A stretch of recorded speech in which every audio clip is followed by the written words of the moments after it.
My mother-in-law showed her true racist colors when she demanded my husband choose between her and his red-skinned wife, but she never expected he would pick me and leave her behind for good. Posted by u/OK_classroom 1548. My husband and I have been together for 4 years, and we just got married in October 2022. He's amazing, quite literally the man of my dreams, and I have an amazing life with him now. My parents and the rest of my family love him. I'm Native American and have a really big family, and he comes to family events, holidays, cookouts, etc., and I haven't heard a single member of my family say they didn't like him. My husband's family is very small. Other than his parents, he has one brother, his wife, and their 2 kids. His brother and his family live multiple states away, so we only see them around the holidays, and they don't really have much extended family. So the only members of my husband's family I really see are his parents. His parents are the stereotypical white conservative small-town Christians. My husband is no longer religious. My mother-in-law stays at home and tends to the house while my father-in-law works. I was worried about his parents' beliefs at first, as I practice my native tribe's spiritual beliefs. I'm very left-leaning socially and politically, I don't dress very conventionally, and my husband and I have no desire to have children. But they were pretty chill with me when I met them for the first time. I have had no problems with his dad, but over time, I have begun having trouble with his mother. She just flat out doesn't like me. According to my father-in-law, she has said I'm not the kind of woman that needs to be with her son. Her reasoning is that I don't act like a woman, I won't be a housewife, and I have a man's job. I'm a flight paramedic for a service that airlifts critically unstable patients. I love my job, and I love being a paramedic. My husband has never expressed that he wants me to be a housewife or take up a stereotypically feminine job. If he did, we wouldn't be together. But apparently, that's what his mother thinks he needs. When I first met his parents, we had been dating for about 5 months. My mother-in-law initially said that I didn't look like the kind of woman my husband would bring home. I didn't take it to heart, I figured she didn't mean it in a harsh way. When they asked what I did for work, I told them I was a flight medic. My father-in-law said that was awesome, while my mother-in-law just kind of frowned and didn't say anything. She was pretty cordial in the beginning, but as my husband and I got more and more serious, she began to dislike me more. It started with snide comments. She would manage to sneak into conversations the fact that she thinks women should be homemakers or have jobs like teachers or caretakers. When I started working 48-hour shifts, she asked who was going to take care of the housework. My husband told her he would while I was gone those 2 days. She got upset and said it wasn't fair that I made her son do it all by himself while I left. My husband told her that we split household chores evenly and that it was fine. One day, we were over at their place, and she went off on this rant about how she missed when women acted like women and men acted like men. She started talking about how women needed to start being housewives and mothers again while the men worked and provided. While she never directly said it, I knew she included me in that. My father-in-law told her to calm down and that this wasn't the time for that kind of discussion, and she got mad and said, "Well, it's just the truth," while looking in my direction. I'm not an idiot, I knew this rant was just a way for her to tell me how she felt without directly telling me. My husband was pretty angry when we left, and I can't say I was too pleased. I told him she was allowed to have her opinion, no matter how stupid it was, and I wasn't going to lose sleep over the fact that she seems to still be living in the 1950s. He said he was angry about the blatant disrespect. He talked to her about it and said she wouldn't do it again, so I managed to let that situation roll off my shoulders. Everything came to a head with her a few weeks ago.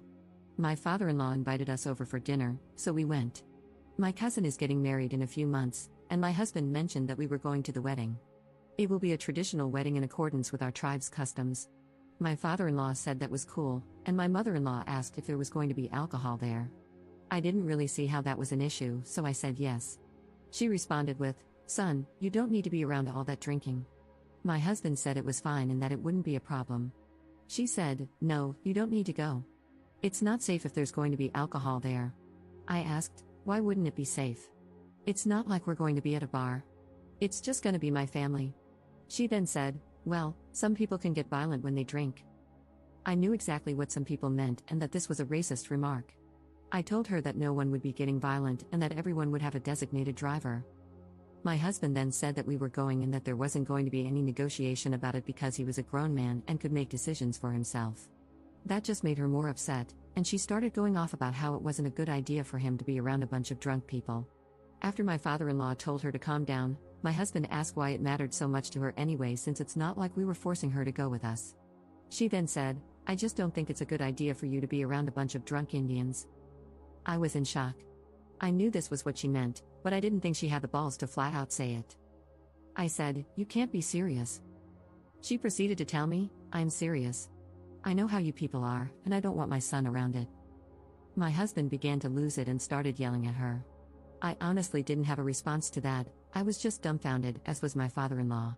My husband told her he would not stand for her blatant disrespect and hatefulness any longer and was not going to allow her to be racist toward me. She then said, "I can't believe you're seriously choosing this red-skinned beach over your own mother. I gave birth to you." I told her to go F herself and walked out the front door, with my husband following me. She came running out the door after him, begging him not to leave. He then told her, "No, F you. You're dead to me, and I never want to hear from or see you again." He was shaking with anger when he got in the car and told me he was done with her and her BS and that we wouldn't be going back over there. Ever since then, she has been blowing up our phones, saying she's sorry and begging to reconcile. I don't know what to do. My husband is angry and upset that his mother is like this. Does anyone have any advice on how to deal with a situation like this? Update 1 day later. Hello again. This is a follow-up/update to my post about my mother-in-law being racist and calling me a slur. There is a little more to my story that I couldn't fit into the original post. The reason I didn't have much of an adverse reaction to her words is because, sadly, these are things I've heard my whole life. I'm not white passing, and you can take one look at me and tell I'm native.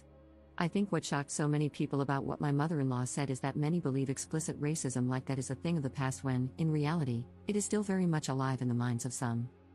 After the incident took place, my husband and I went home, and my mother-in-law tried to call and text both of us to beg for forgiveness. She told us she was sorry and wanted to make amends. I blocked her, and my husband told her to leave him alone until he and I worked through this. My husband also told his brother about the situation, and he was horrified as well.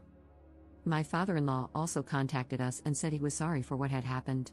He said he didn't know she had thoughts like this, and in the moment, he was so shocked by what she said that he didn't know what to say or do. He asked if it would be possible for my husband and me to speak with just him to see what he could do moving forward. We agreed. We ended up having a video call with my husband, my father-in-law, and my husband's brother, who I'll just call brother-in-law going forward. My brother-in-law said there wasn't much he could do because he lives several states away, but he would support us in whatever decision we made and would be sending a strongly worded message to my mother-in-law. My father-in-law was very emotional about the situation and said he didn't want to lose his son over what my mother-in-law said and that he would do anything to maintain contact with my husband. He was so upset and confused as to why she thought the way she did and why it was all coming out now. I said that she may have always felt this way, but because they live, and have always lived, in predominantly white communities, I was the first person she knew to take it out on. Everyone agreed with that. My father-in-law said he wanted to suggest that she go to therapy or some sort of counseling to work through these feelings and that he planned to tell her she had a choice, either seek help to change her narrow view of the world or lose both her son and him. He said that I make my husband happy, and as his father, there is nothing more he could ever want. We all agreed that counseling would definitely be beneficial to her if she was willing to go. My husband said he does not want to talk to my mother-in-law right now and that he doesn't know when or if he will be able to. He said that if he had anything to say to her or if there was an emergency, he would go through my father-in-law to reach her. In the meantime, he will be blocking her number. I said I just didn't want any contact at all, and we all left it at that. I also told my parents and some elders in my community, and they were upset too because they have heard the same things before. But they commended my husband for having my back and said they understood my decision to go no contact. And that's the situation right now. I want to thank everyone who left kind words and advice on the original post. I made it to see if we had maybe done something wrong or if the decision to go no contact was a bad one, but I now see that it is probably the best option. While this situation and what was said upset me, the kind words on my first post remind me that there is still good in this world. And if anyone else is going through a similar situation, I'll tell you what my dad told me: you can never force people to be kind to you, but you can make the choice to surround yourself with kind people. Thank you all. Second update 2 months later. Hi again. It's been a couple of months since I last posted about my situation, in which my mother-in-law called me a red-skinned beach and said my family was a bunch of drunk Indians. I figured I'd conclude the story since I think this mess is finally coming to an end. Long story short, my father-in-law is divorcing my mother-in-law. My mother-in-law went to counseling twice a week for about 3 weeks until she eventually decided she had enough of it. I guess she thought that was enough to make my father-in-law and husband happy, but she showed no real remorse for her actions or any change in her racist mindset. My father-in-law told us that they had gotten into an argument about how I was taking their son away from them, to which he said that she had driven my husband away from them, not me. My mother-in-law was very angry that my father-in-law continued to take our side in the situation instead of hers. This erupted into a very heated argument between the two of them, and my father-in-law didn't go into extensive detail.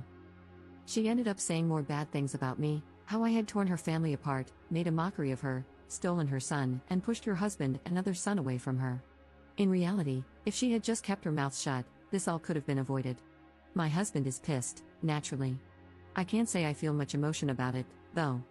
I feel bad for my husband and his family, as they are losing contact with their mother and wife. But then again, I also see a bitter old racist getting what she deserves. It's a crappy situation overall.